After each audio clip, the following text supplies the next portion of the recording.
Shalarth ID घोटाळ्यात मोठी कारवाई. जळगावातील भाजप पदाधिकाऱ्याला सोलापुरातून अटक. शासनाची 160 कोटींची फसवणूक.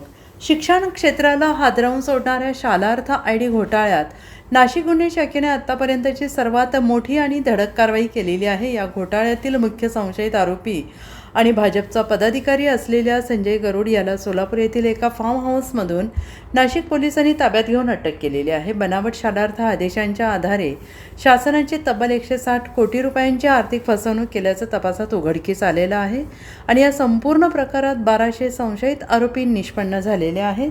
नाशिक रोड पोलीस ठाण्यात दाखल असलेल्या गुन्ह्याच्या तपासादरम्यान नाशिक उपसंचालक कार्यालयाच्या कार्यक्षेत्रातील नाशिक, जळगाव, धुळे आणि नंदुरबार या 4 जिल्ह्यातील 841 शिक्षक आणि शिक्षकेतर कर्मचाऱ्यांच्या नावांचा गैरवापर करण्यात आल्याचं समोर आलेले. कोणतीही अधिकृत वैयक्तिक मान्यता नसताना मागील तारखेचे शालार्थ प्रस्ताव दाखवून नियुक्त्या करण्यात आलेल्या आहेत. तपासात आत्तापर्यंत 177 शिक्षक आणि शिक्षकेतर कर्मचाऱ्यांना बेकायदेशीर मान्यता दिल्याचे निष्पन्न झाले आणि या प्रकरणात मुख्याध्यापक, संस्थाचालक, सेवानिवृत्त शिक्षण उपसंचालक, शिक्षण अधिकारी आणि वेतन अधीक्षक यांच्यावर गुन्हे दाखल करण्यात आलेले आहेत.